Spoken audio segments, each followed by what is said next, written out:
I froze when I saw my wife offer her neck so her boss could smell her perfume during the company dinner. There was no hesitation in the gesture, no discomfort. Just a natural, intimate movement, as if that kind of closeness was already a habit between the two. I was across the table, holding the wineglass with one hand and breathing with the other. Time split in two in that instant. She laughed, he smiled, and I fell apart inside. But I remained motionless, like a crooked painting that no one notices, but insists on falling. I waited for dessert. I waited for the last drop. And when she turned to say something trivial, about the background music or the wine being full-bodied, I simply stood up, left the ring on the table, and left. There was no argument. No accusations. Silence was my sentence, and the sound of silverware continued as if nothing had happened. But it was all over there. The next morning, she showed up at home with red eyes and a rehearsed speech, a mixture of guilt, nervousness, and the cowardice typical of someone who fears discovery more than hurt. She tried using words like mistake, moment, confusion, as if betrayal were a stumble rather than a repeated choice. I heard every word, but didn't respond. Because, in that moment, she wasn't asking for my forgiveness, she was begging me to forget what I already knew. She wanted me to swallow the image of her leaning toward the other as if it were her own. She wanted me to erase the memory of my own heart breaking silently.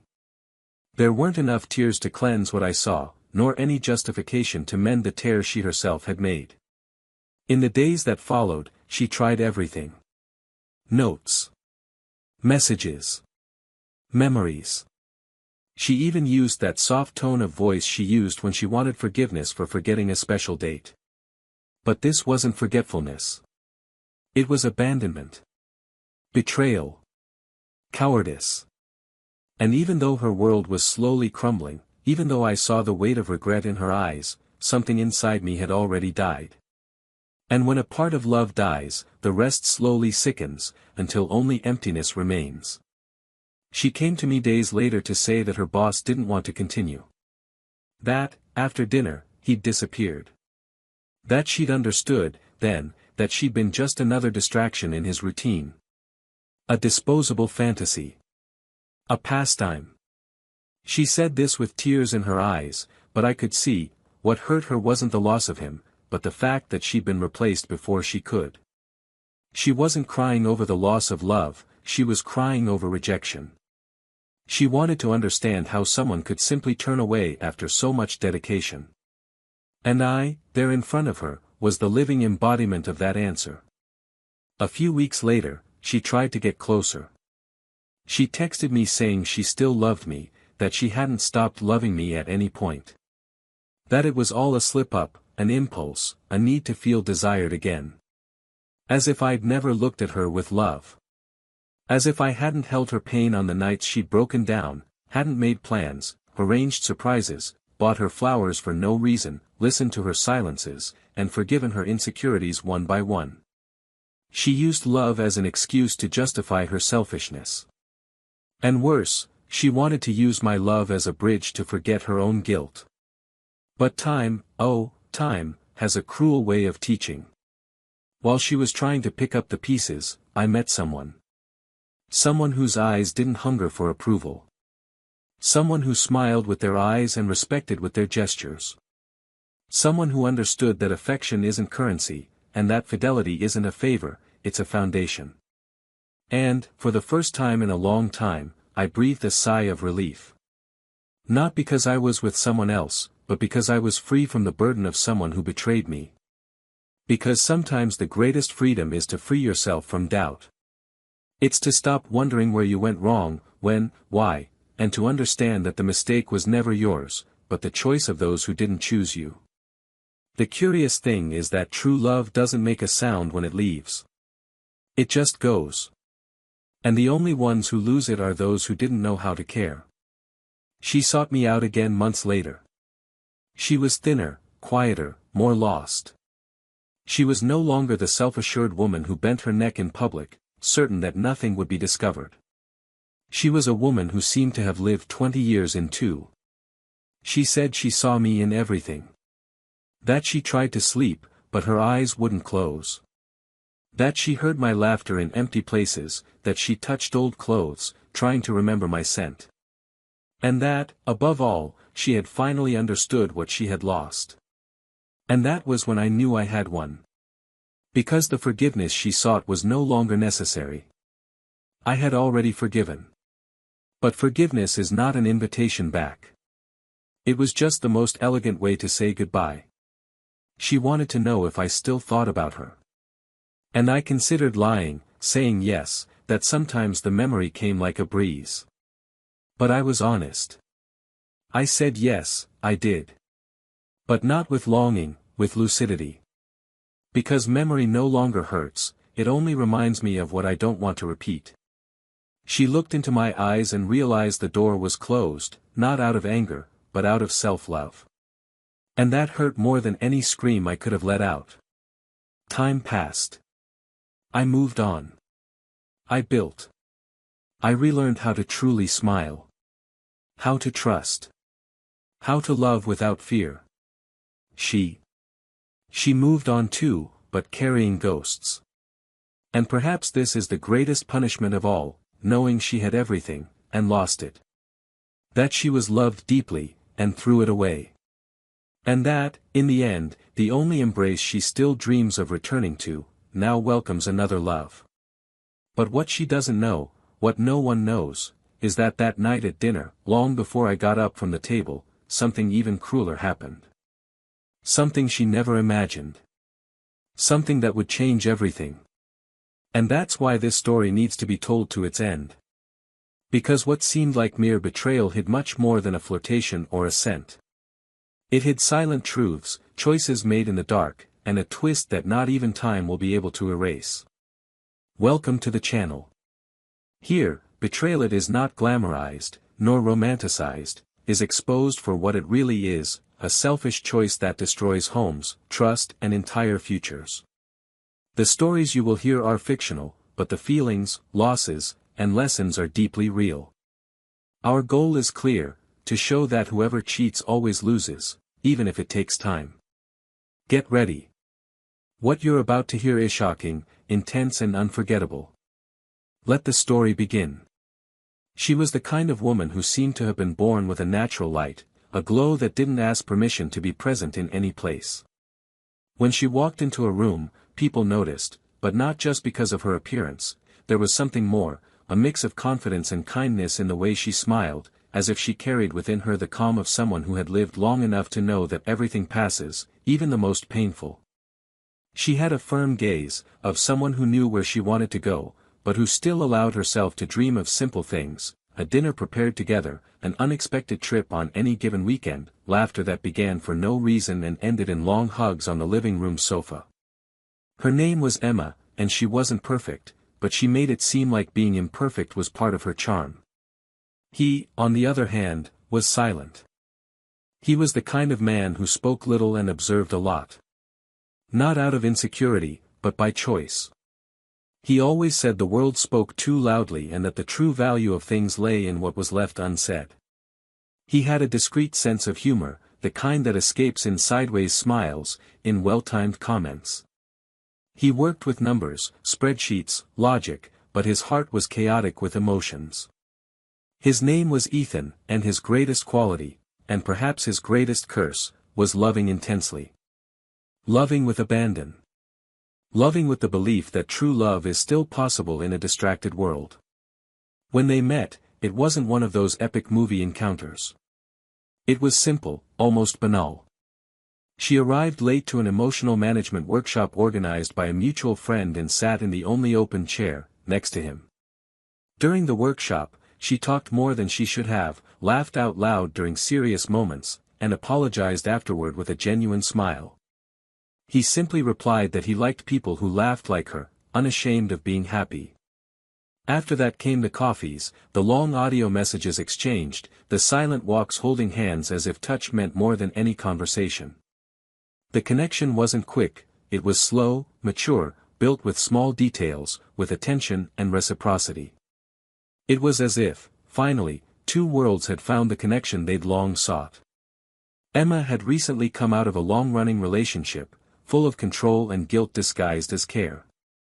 She carried trauma, insecurities, and a desire to prove she could still be loved without having to be someone else.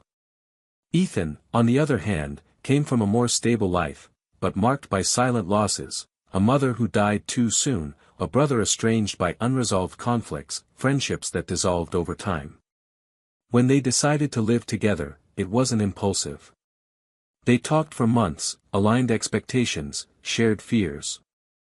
They rented a small apartment with wide windows and a balcony with just enough room for a two-seater table. And it was enough. In the early years, they lived intensely and respectfully. They had their conflicts, like any couple, but they knew how to communicate. She liked to leave notes around the house with sweet or funny phrases. He made breakfast on his days off, always adding more sugar to hers, even when he complained. They made plans. They talked about children, even when they weren't in a rush. About where they would be at 50. About what they wanted to remember when they were old. They had codes, nicknames, songs that became the soundtrack to their little memories. They were, in everyone's eyes, the right couple. Not the perfect couple, but the right couple, the one that inspires security even when things get out of control. Over time, Emma's professional growth began. She began to be noticed at the company, promoted, invited to larger meetings, corporate events, and trips. Ethan was proud, supportive, and celebrated her every achievement sincerely. He was never one to be bothered by the success of the woman he loved. Quite the opposite. But little by little, something delicate began to change. There were no arguments. There was no disrespect. Just a subtle distancing, like someone slowly closing doors, one by one, without making a sound. Emma began arriving later. She responded with less enthusiasm. She smiled differently. When he asked if everything was okay, she said it was just fatigue, the weight of her responsibilities. He believed her, because those who love want to believe. Ethan was busy too. He worked too much, immersed in numbers and deadlines. But he always made a point of being there. Waiting for her with a glass of wine and a movie on pause. Listening to her, even when she didn't want to talk. Keeping the flame alive, even when the wind seemed to want to extinguish it. He tried to understand. He told himself it was just a phase. That things would soon return to normal. That every couple goes through ups and downs. But deep down, he felt her absence even when she was present. Friends noticed the change, but no one wanted to intervene. Some said it was routine. Others said that overwork wears down any relationship. Ethan kept his smile, but his eyes already held doubts. There were nights when he woke up and realized Emma wasn't by his side. He said he had insomnia. That he went for a drink of water. That he needed to answer an email. And he accepted it. Not out of naivete, but out of fear of facing what he already suspected. Because there are pains we prefer to postpone, even knowing they will come. Still, he persisted. He kept planning little surprises. A dinner out, a weekend in some quiet town, a gift left on her car seat with a handwritten note. He wanted to rekindle what seemed to have grown cold. Emma thanked him, smiled, but with a different sparkle in her eyes. Like someone who receives something beautiful but no longer knows what to do with it. Like someone who, little by little, forgets the value of what they hold in their hands. The apartment was losing color. Conversations became practical, functional. Good morning came without a kiss. Good night without a hug. Ethan started going out more, to clear his head. He'd come back late, but never drunk. Just tired of trying. Emma, on the other hand, seemed increasingly enveloped in a world he could no longer access. A world made of smiles for others, of secrets kept in the pocket of his blazer, of laughter that no longer belonged to him. Still, there were good days. Moments when she would lay her head on his chest and tell him everything was okay. That he was her safe haven. That she loved the way he looked at her. And he, foolish or hopeful, believed her. Because for those who truly love, a crumb of affection still feels like a feast. And it was in this scenario of silence, disconnection, and faded hope that the story unfolded. One day after another, like calm waves before the storm. Until the invitation came, the company couple's dinner. Formal. Elegant. A chance to be with her in her world. Ethan dressed carefully. She chose the tie she had given him months before. He looked in the mirror and wondered if she still saw him that way. And decided that, if not, he would at least try to remember who he was, the man who loved without reservation, who believed in love as something worthy, loyal, and whole. That night, under soft lights, clinking glasses, and calculated smiles, Ethan's world began to change forever. But he didn't know it yet. There was still hope in his eyes. There was still enough love to try one more time. There was still faith. And that's what makes it all the more cruel. Because sometimes, the greatest tragedy isn't when something ends, but when it ends within you, and the other person doesn't even realize it. And there, surrounded by strangers, forced smiles, and touches that no longer meant anything, the last flame was about to die out. And what would come after that night, would change everything forever. Dinner began with silverware gleaming in the soft light of the chandeliers, polite conversations passing between the tables, and measured laughter echoing between toasts and formal speeches. He felt somewhat out of place in that environment of rehearsed compliments and corporate masks, but he had learned to adapt, especially for her. Emma was beautiful that night, wearing a dress he couldn't remember ever seeing before, and there was something about her perfume that seemed different, not the scent, but the way she wore it, as if it weren't meant for him. He sat beside her, listening to her comments about her colleagues, upcoming projects, and the new positions being competed for. Ethan smiled quietly, listening with restrained affection, but something inside him stirred strangely. It was an almost imperceptible intuition, a subtle uneasiness that crept into his chest as if anticipating what was to come. The couples took turns talking about vacations, children, investments, travel destinations. Emma seemed engaged, smiling more than usual, gesturing lively, but she didn't look at him with the same light as before. Ethan watched, as he always did. He noticed the way she looked at her boss when he spoke, the slight tilt of her body toward him, the tone of her voice that gently, almost imperceptibly, thinned when the topic turned to him. At first, he tried not to read too much into it. He attributed it all to the natural enthusiasm of being among colleagues, to her desire to stand out, to be recognized.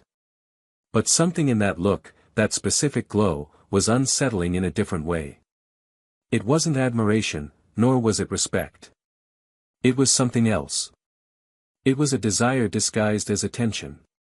It was an intimate trust, as if there were a shared territory between them to which he, her partner, had no access. Ethan drank sparingly that night. He wanted clarity. He felt any extra sip could make him vulnerable to an unnecessary outburst. He was more attentive than ever. Every gesture Emma made, every pause, every muffled laugh, every word. Until it happened. An exchange of glances, a comment that made his boss laugh, and then she lifted her neck. She offered her own neck so he could smell her perfume, as if it were completely natural, almost instinctive. The gesture was quick, but enough to shatter something inside Ethan. It was like witnessing an intimate scene that shouldn't exist, much less in front of other people, much less in front of him. The silence inside him turned to noise. The hand holding the napkin trembled slightly. Emma sat back down normally, as if nothing had happened. But it had. And in that second, he knew. Not because of the gesture itself, but because of the kind of freedom it carried. The freedom of someone who had already crossed boundaries. The freedom of someone who had already touched the forbidden, and returned. He didn't react immediately. He remained seated, listening to the conversations that now seemed distant, blurred, irrelevant. The world around him continued to function, but inside him, everything had stopped. She turned to him and said something about the wine, or perhaps the dessert, but he couldn't quite register it. He nodded and forced a smile, but it was as if his face no longer obeyed him. It was as if he were wearing his own skin for the last time. He waited for the right moment. He waited for the dinner to draw to a close, for the toasts to be repeated and the goodbyes to begin. When he stood, he didn't look at anyone. He left his ring on the table in a calculated gesture and left. The air outside was cold and sharp, but it offered something he lacked inside, honesty. Emma arrived home hours later.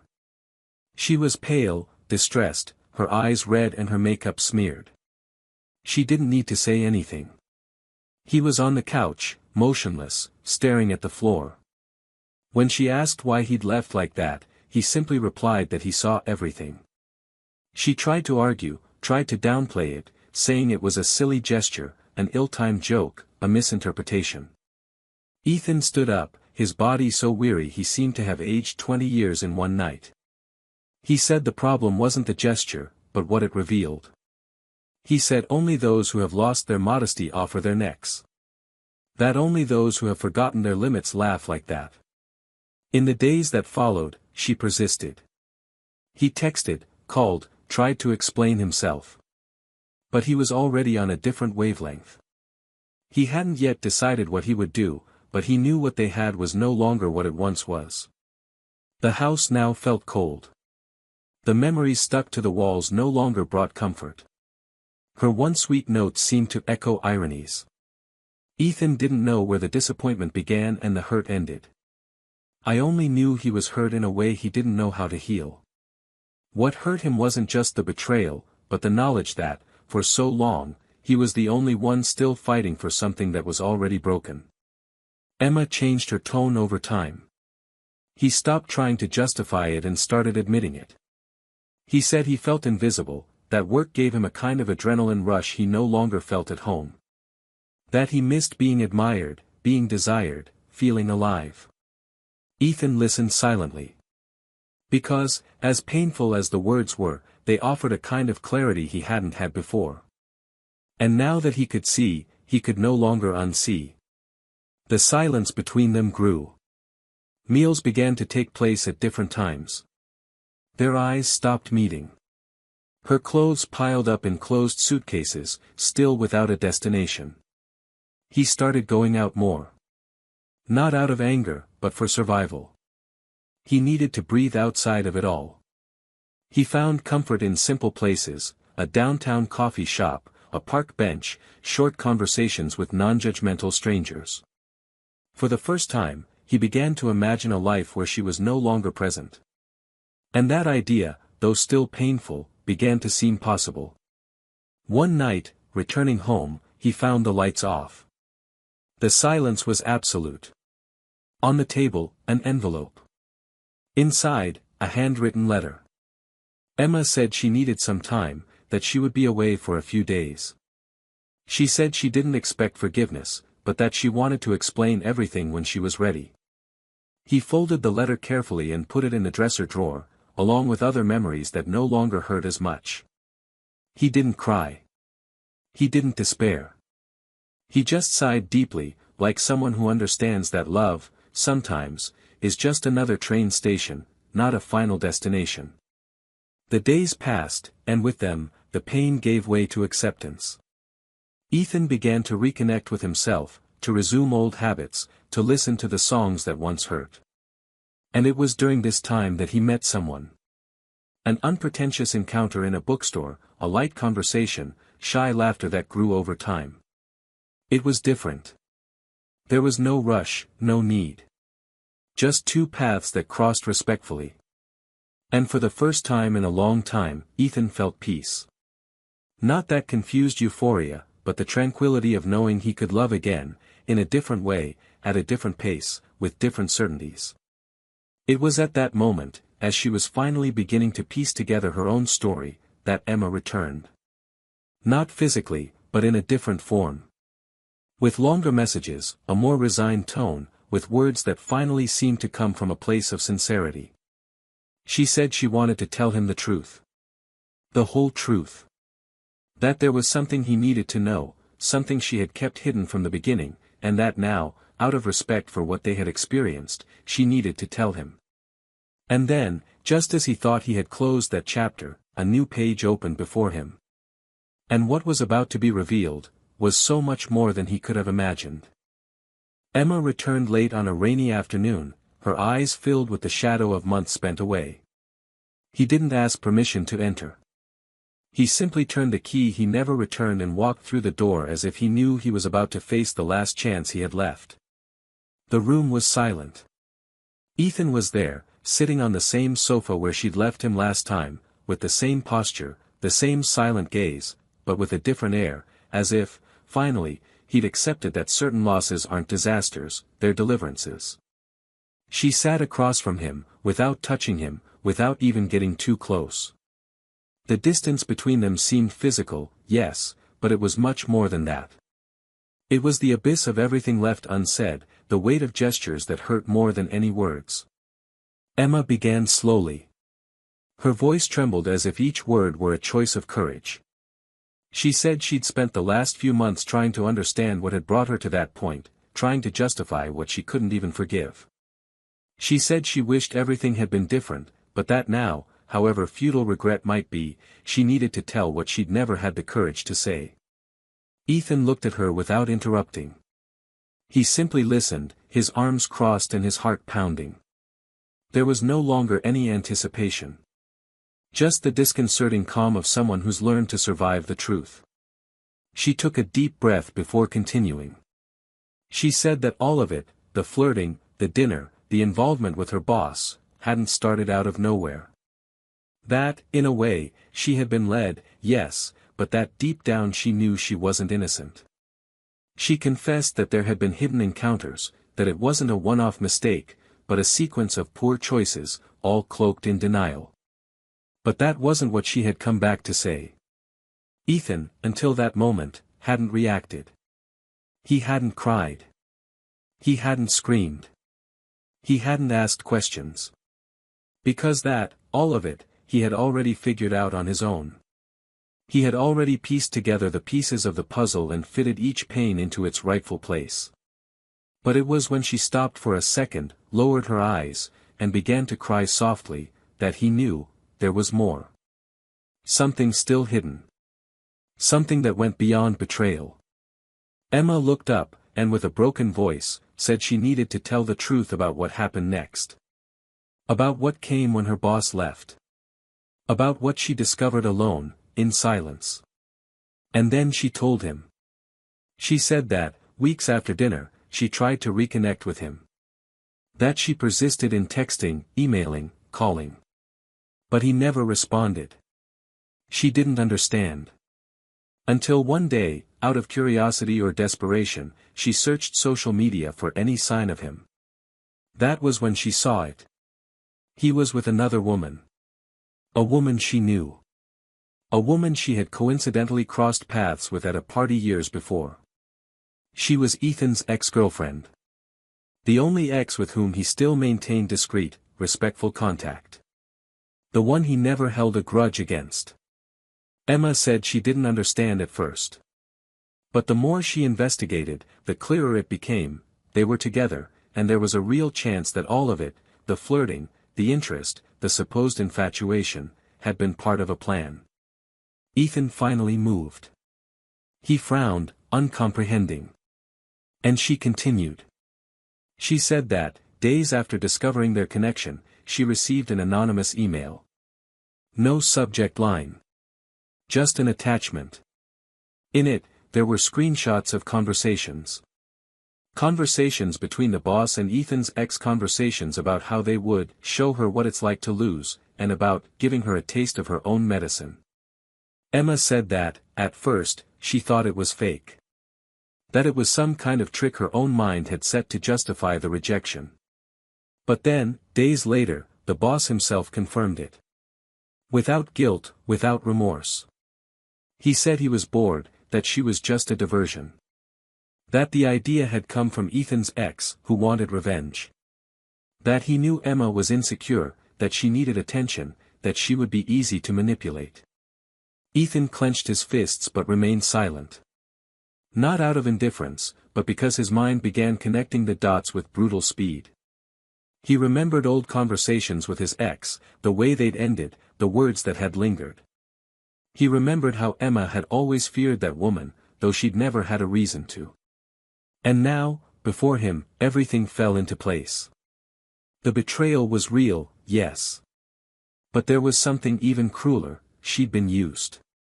And, more than that, so had he. Emma kept talking. She said she couldn't sleep for weeks. That her boss's disdain had destroyed her more than Ethan's judgment. That realizing she'd been a pawn in two people's game was a pain she couldn't describe. But the worst part, she said, wasn't that. The worst part was discovering, too late, that she still loved Ethan. That she always had. And that, by giving in to vanity, neediness, and pride, she'd destroyed the only place where she'd been truly loved. Ethan listened to her with his eyes fixed. He felt anger, yes. Not at the betrayal, which was already in the past, but at the cruel irony of fate. Seeing that, in the end, everyone lost. That he was betrayed by the one he trusted most, and also deceived by someone who once swore to love him. That Emma was dragged into a game of revenge disguised as passion. And that, at the center of it all, he was, trying to love calmly, trying to build something solid, while everyone around him wallowed in their own insecurities. She said she hadn't come to apologize. That she knew it was too late. But she needed him to know. That her guilt was real, but so was what they did to her. That she deserved to bear the weight of the betrayal, yes, but that there was something inhumane about being led there so coldly. Ethan finally stood. He walked to the window. He took a deep breath. And for the first time, he spoke. He said he didn't know what hurt more, being betrayed by her, or being included, even indirectly, in a petty revenge plot. He said that for a long time, he wondered where he went wrong. But now he understood, he never was. He just believed too much. He trusted too much. He loved too much. Emma stood up, in tears. She said she was leaving. She just wanted him to know the truth. Ethan turned and, in a calm tone, said she'd done what she felt she needed to do. That forgiveness would come, one day. But that love, that was already gone. And that, now, he wouldn't look back. She left. And the silence returned. But this time, it wasn't a silence of pain. It was the kind of silence that precedes rebuilding. Because sometimes the only way to start over is to know exactly where it all ended. And for Ethan, that ending was now clear. Painful. But clear. And finally, definitive. Emma didn't return that night, nor the next morning. The messages stopped, the silence took on new layers, but this time, there was something different about that absence. It was no longer unsettling, no longer painful. It was, in a way, expected. Ethan continued his routine without much deviation. Work continued, household chores flowed with almost mechanical precision, the days passed in a calm that had previously seemed unattainable. Emma's revelation hadn't brought relief, but it had brought clarity. And with clarity came a new kind of peace, not the kind found in the absence of pain, but the kind achieved after surviving it. Days later, he saw her again. Not by choice, but by chance. He was in a small market, one of those neighborhood ones he often stopped at to buy specific items, and when he turned into the dairy aisle, he came face to face with her, standing in front of the cheese shelf, as if frozen there for seconds. Her eyes met his, and for a moment, no one said anything. There was no room for scandal, no room for drama. Just two faces who knew each other deeply, recognizing, there, the ruins of what had once been. She was holding a juice box, but it seemed she no longer knew why she was holding it. He simply nodded slightly, as if to say, "It's okay," and continued on his way. She didn't follow him, didn't try anything. She respected the gesture. She respected the silence. She respected, perhaps for the first time, the fact that there was nothing left to rebuild. Ethan returned home with a strangely light heart. Not because he had found Emma again, but because he realized how far he had come since everything began to fall apart. That woman there was no longer the woman he loved, and he was no longer the man who tried to save her from herself. They had both transformed. They had both aged emotionally in a brutal and definitive way. That exchange of glances at the market was, without a doubt, the final chapter of a book whose cover was already closed. That night, sitting on the porch with a book open on his lap and a cup of tea slowly cooling in his hand, Ethan thought about how life has a strange way of pushing us to places we never imagined.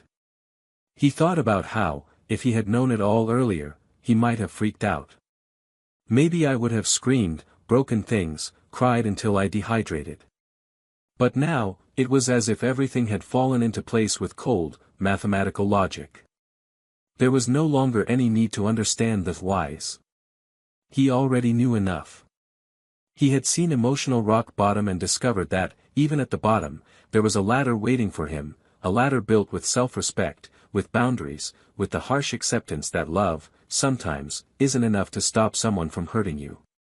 Shortly thereafter, a new scenario began to unfold in his life. It wasn't a sweeping romance, nor a sudden infatuation. It was something shy, gradual, like a warm breeze at the end of a cold afternoon.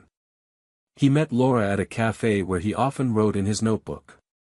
She was sitting at the next table, discussing a book with a friend, and the way she spoke, firmly but sweetly, captured his attention. The conversation turned to smiles, the smile turned to exchanged glances, and within a few meetings, Ethan realized that Laura was in no rush. She didn't intrude, didn't demand, didn't insinuate. She simply existed, with a light presence and an honest demeanor. For the first time in a long time, he felt he didn't need to hide his scars. And she didn't treat them as flaws, but as parts of her story. As the months passed, his bond with Laura grew stronger. There was mutual respect, long conversations, spontaneous laughter, and, above all, a serene calm, the kind that only exists when you're no longer walking on broken pieces. Laura recognized his silences and didn't try to fill them.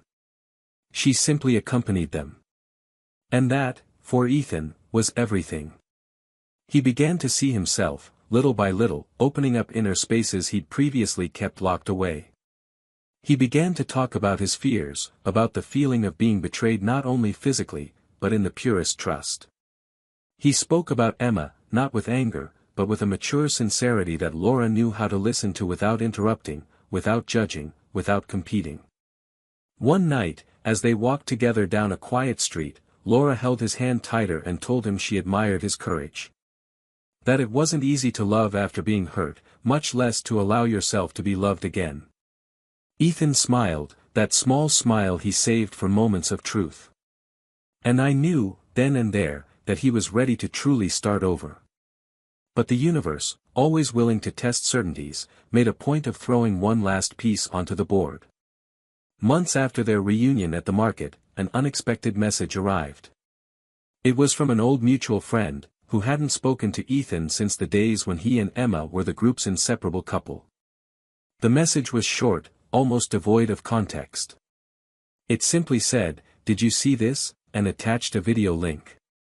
Ethan hesitated before clicking, but curiosity got the better of him. The video was from a recently published podcast. Emma was the guest. At first, it seemed like just a normal interview. She talked about her career, social projects, life changes. But in the final minutes, the tone changed. The host asked a direct, unexpected question: "Have you ever regretted a life-changing choice?" She fell silent. Swallowed hard. And then began to speak. She said yes. That the biggest wrong choice of her life was failing to care for the one who truly loved her. She said she had betrayed a man who treated her like no one else had. That she allowed her vanity and insecurity to destroy what was most pure in her. She said she had been deceived afterward, used, ridiculed. But looking back, she didn't feel like a victim. She felt responsible. Because betrayal isn't just about the act, it's about ignoring the signs, choosing one's own ego, hiding behind lame excuses. And that, if she could go back, she would have held that hug longer. She would have said, "Thank you," more often. She would have loved better. She would have truly loved. Ethan closed the video before it finished. Not out of anger, but because he already knew what was coming next. That public confession didn't change the past. It didn't rebuild bridges. But it served as a distant echo of what once was, and was now nothing more than a memory. He pocketed his phone, took a deep breath, and started walking again. Laura was waiting for him at the cafe. He wasn't late. Deep down, Emma was right. The choices we make define not only what we will have, but what we will forever lose. Ethan chose to move on. And now, he carried not the weight of betrayal, but the silent pride of someone who survived it and was still able to love again. Because, in the end, that's what truly matters, not what they did to you, but what you chose to do with it. And he chose to live. The morning after the video, Ethan woke earlier than usual, as if his body had been summoned by something his mind hadn't yet fully grasped. There was no rush, no distress, just that quiet restlessness that arises when you sense a cycle, even if it's already practically over, is about to close for good. He made his coffee in silence, watching the window fogged with condensation and listening to the muffled sound of the city waking up. The steaming cup in his hands felt like an anchor, and for a moment he remained still, trapped in time, contemplating everything he had experienced up until that point. Emma's public confession didn't change the facts, didn't erase the wounds, but it added unexpected moral weight to the narrative he had been so laboriously maintaining. For the first time, he found himself faced with a dilemma that was not only emotional, but ethical: what to do with the sincere repentance of someone who had caused him so much. And even more so, how to move forward with a clean heart, knowing that she now bore the shame of her wrong choice before everyone.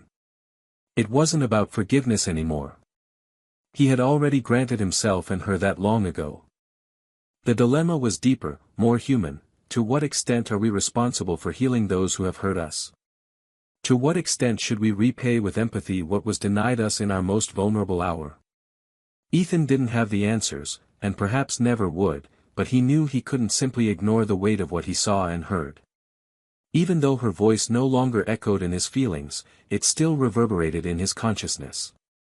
He knew Emma was experiencing the harshest consequence of her actions, the emptiness of looking back and seeing, with cruel clarity, the exact moment she destroyed what she loved most. And that, in itself, was a kind of punishment that no words could alleviate.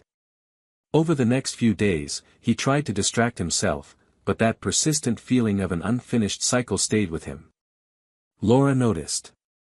Not as jealousy or distrust, but as a sincere intuition of someone who knows the other deeply. One calm evening, as they shared a glass of wine under the warm lights of the balcony, she looked at him calmly and asked if there was anything unresolved between him and Emma. The question, though predictable, fell with the weight of a judgment. Ethan hesitated. He looked into Laura's eyes, felt the honesty in her gesture, and responded with the same transparency. He said there was no love, no desire, no longing, but there was empathy. And that, even though everything was overcome, there was a part of him that needed to understand until the end. Laura didn't look away, didn't defend herself, didn't withdraw. She simply nodded with a brief, sincere smile and said that trust is also allowing the other person to close the doors of the past with their own hands. Ethan felt a relief he hadn't known in a long time. Not by permission, but by the mutual understanding that moving forward sometimes requires one last look back. At the end of that same week, he decided to write a letter. Not with the intention of rekindling things, nor of opening a new channel of communication, but as a final gesture of maturity. He needed to express what he was carrying inside, not so that Emma would know, but so that he himself would stop carrying it. He spent hours choosing each word with almost surgical precision, avoiding dramatization or accusations. He said he understood her fragility, that he accepted her regret, and that he saw courage in her public exposure. He said he didn't want suffering or resentment, and that he hoped, from the bottom of his heart, that she would be able to rebuild herself with dignity. But he also made it clear that that chapter was closed, that he had found peace again, and that he now walked alongside someone who taught him every day that love doesn't have to hurt to be true. He ended with a short but definitive sentence: "You were an important part of my story, but you will not be part of my destiny." He carefully folded the paper, placed it in an envelope, and left it at the entrance of her building, unsigned and unsigned. He didn't expect a reply. And he didn't receive it. The week that followed was strangely light. The weight he'd been carrying seemed to have been lifted completely. For the first time in a long time, Ethan felt there was nothing hanging between him and the past. The path was finally clear. And it was in this new state of mind that he began to build a deeper life with Laura. They traveled, explored different places, exchanged childhood stories, future plans, and shared comfortable silences that required no explanation. With her, Ethan discovered the simplicity of being with someone who doesn't create emotional labyrinths, who doesn't test, who doesn't demand dramatization as proof of love. The lightness of that relationship was a breath of maturity in his weary soul. And, more than any romantic gesture, what moved him most was the way she respected his space without trying to force it. Meanwhile, Emma retreated into herself. Her exposure on the podcast generated mixed reactions. Some applauded her for her courage, others judged her for her betrayal, but most simply remained silent. Realizing that the world doesn't revolve around our suffering is one of the hardest lessons of adulthood. And that's what she began to understand. Her days became more introspective. She avoided social media, declined invitations, and re-evaluated decisions. She began therapy, wrote letters she never sent, and reread old books in search of pieces of herself she couldn't remember where she'd lost them. She didn't expect to win Ethan back. She knew that time had passed. But there was something deeper at play. She needed to learn to live with the echo of her own choices. A few months passed. Ethan and Emma's reunion happened unexpectedly, once again. It was at a contemporary art exhibition organized by a local NGO. They were both invited by different friends and arrived at different times. When they saw each other, it was like seeing a memory materialized in the present. She was different, more sober, more restrained, with the air of someone who had learned not to rush. He greeted her with a slight wave, and she returned it with a small but sincere smile. There was no conversation, no closeness, but in that look, there was a silent understanding. The kind of understanding that requires no words because it has already been expressed in every tear, in every absence, in every choice made since then. Ethan didn't say anything to Laura that night. Not by omission, but because there was nothing to tell. The past was now just that, past. And his heart was firmly in the present. The moral dilemma that had previously troubled him no longer existed. He had done what he could, said what needed to be said, and now all that was left was to live what was to come. For the first time, he no longer felt like the victim of a poorly told story, but rather the author of a new chapter where, finally, he was the protagonist of his own life. Over time, Emma distanced herself even further from the networks, the memories, and the people who connected her to what she experienced with Ethan.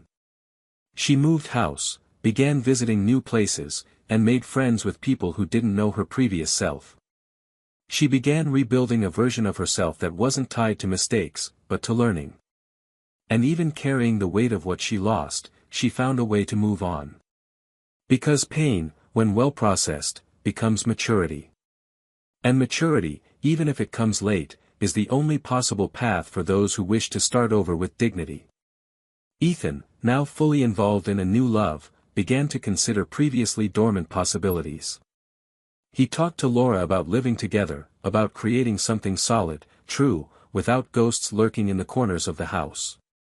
Laura accepted with the same calm she had always shown him. Together, they chose a new apartment, planted a small vegetable garden on the balcony, and began to live their days with a lightness that, in the past, had seemed unattainable. He hadn't forgotten what he'd experienced with Emma, but it no longer hurt. It was like a well-healed scar, visible, yes, but one that didn't impede any movement, any embrace, any new beginning. And now, as the one-year anniversary of that company dinner approached, the silent milestone of everything that followed, Ethan sat at his new desk, in his new home, beside the woman who now walked with him. He opened his laptop, reread some old texts he'd written in his darkest moments, and smiled. He smiled because he survived. Because you healed.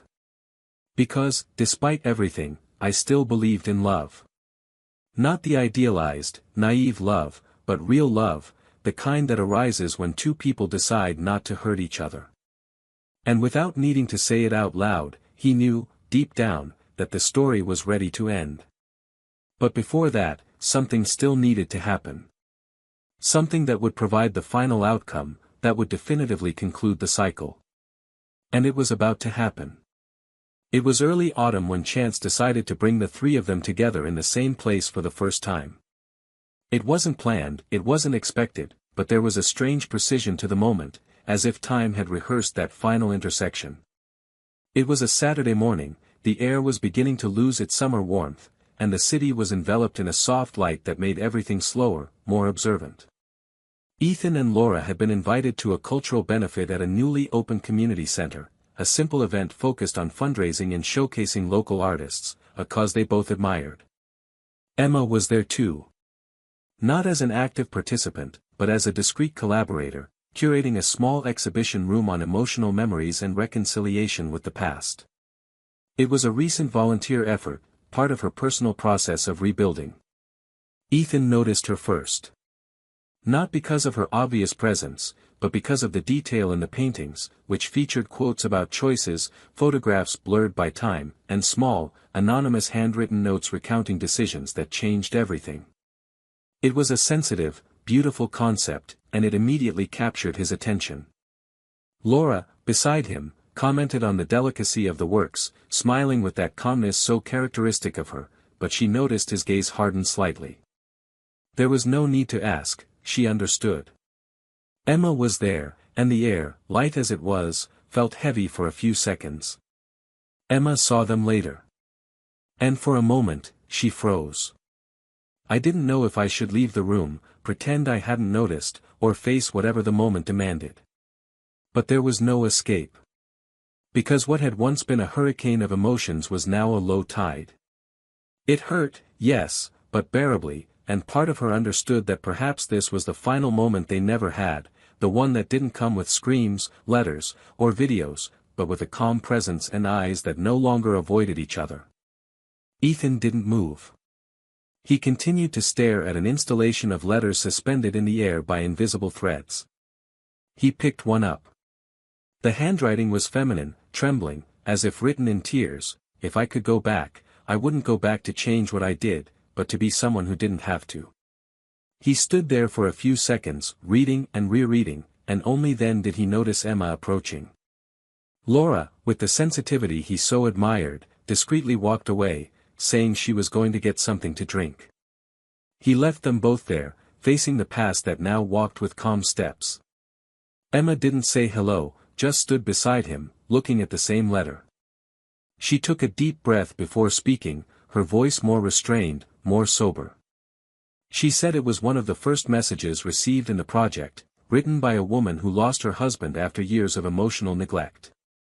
Ethan listened, but remained silent for a moment, until he turned to her and asked, matter-of-factly, if that was her job now, to rescue stories that had heard in silence. She nodded with a slight, almost ironic smile and replied yes, that she needed to believe it was possible to make sense of what had hurt, even if it couldn't be fixed. There was a time when any conversation between them required tension, explanations, long pauses to avoid saying what they wanted to shout. But now, the words came with maturity. Emma asked about Laura, gently, sincerely. Ethan replied that they were fine, building something real, with their feet on the ground and their hearts at peace. She smiled, and for the first time that smile wasn't bitter. It brought relief. Emma then said she didn't want to interrupt too much, but there was something she'd never been able to say, not when she'd told him the truth, nor when she'd received the letter he'd left. She said she'd only recently understood that the love he'd offered was rare, but that back then, she was someone who couldn't recognize what was true, she only responded to what shone brightest, even if it burned.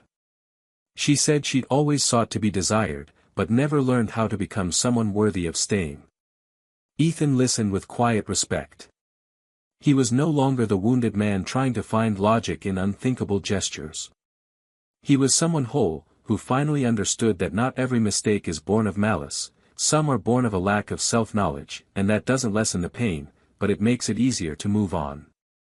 Before leaving, Emma handed him a small envelope. She told him there was no need to open it there, that it was merely a symbolic ending, something she needed to offer to finally free herself from what was left.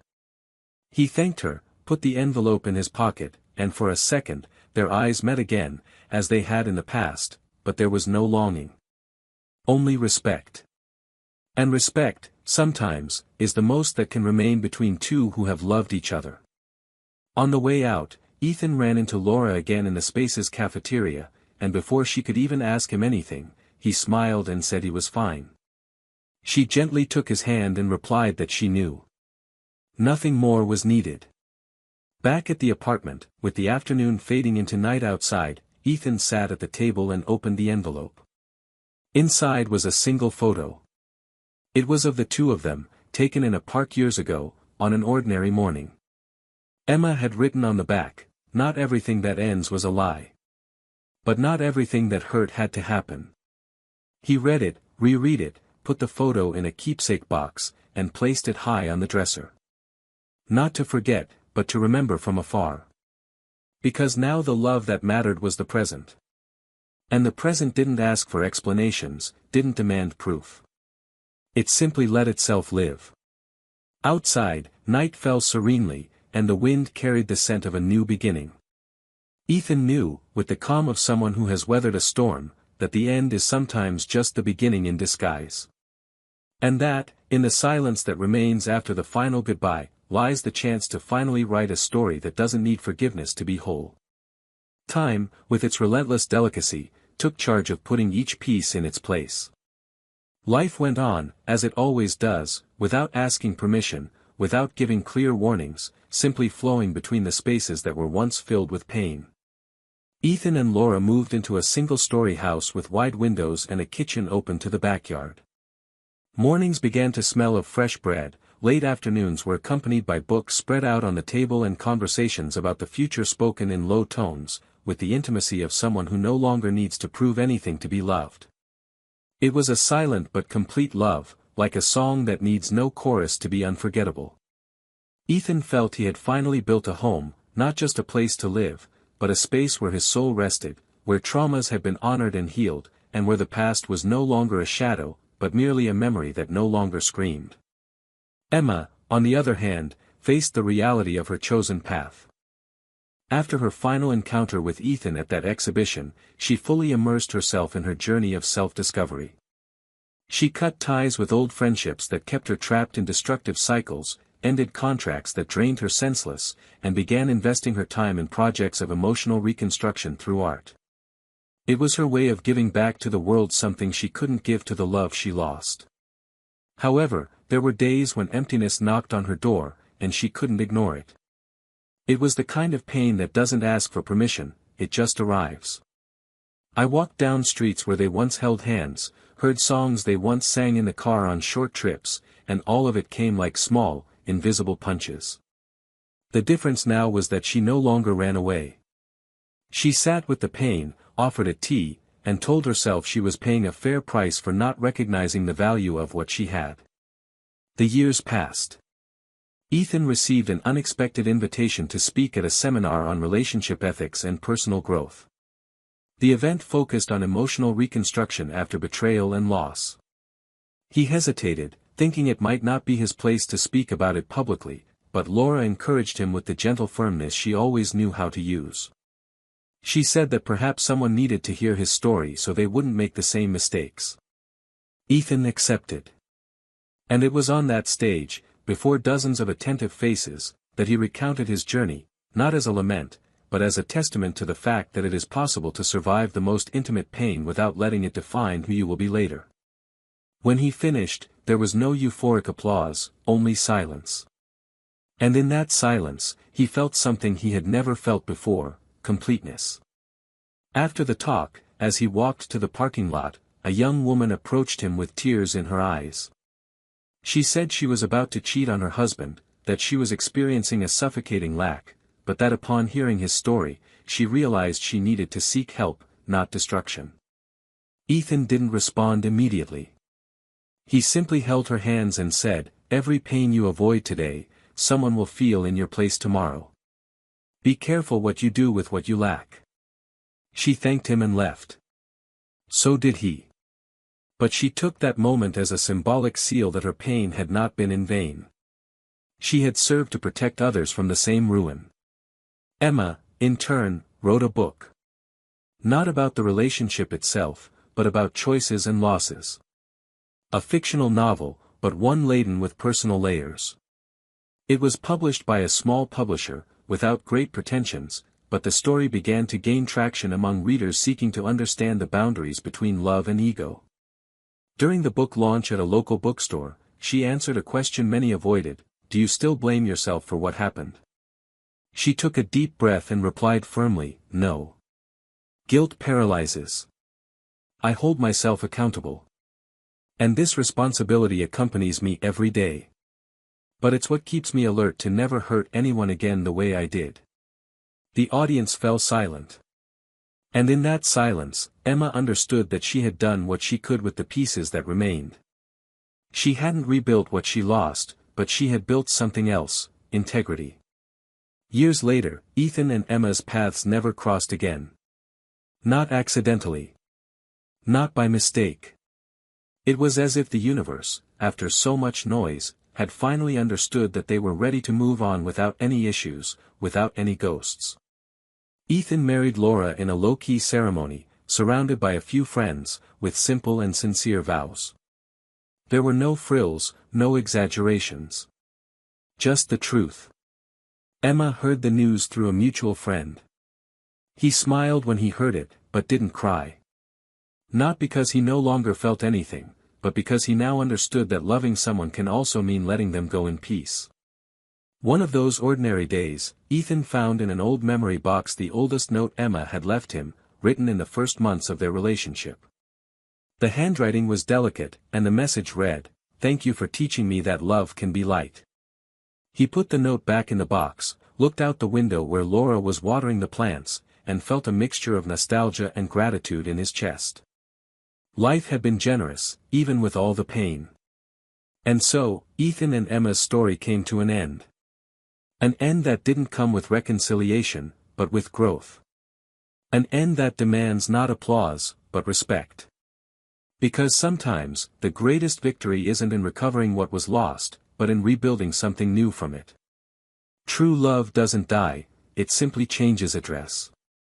And respect, when cultivated in the end, is the highest gesture of love one can offer to someone who was once everything. Comment below what you thought of this story. Which part touched you most? Which character did you understand most? We want to hear your opinion. And of course, if you enjoyed this narrative, don't forget to subscribe to the channel. Here, real, impactful, and moving stories come to life to spark deep reflection. And let this story serve as a lesson: betrayal isn't just a mistake, it's a rupture that lasts far beyond the moment. It destroys not only relationships, but also the dignity, trust, and self-worth of the perpetrator. Rebuilding yourself after hurting someone is possible, but the price is high. And the person who forgives you won't always be there to see you change. May this teach us that love needs to be nurtured every day, with attention, honesty, and truth. And finally, remember, this channel never supports any kind of betrayal. Here, truth, respect, and love walk hand in hand. Until the next story.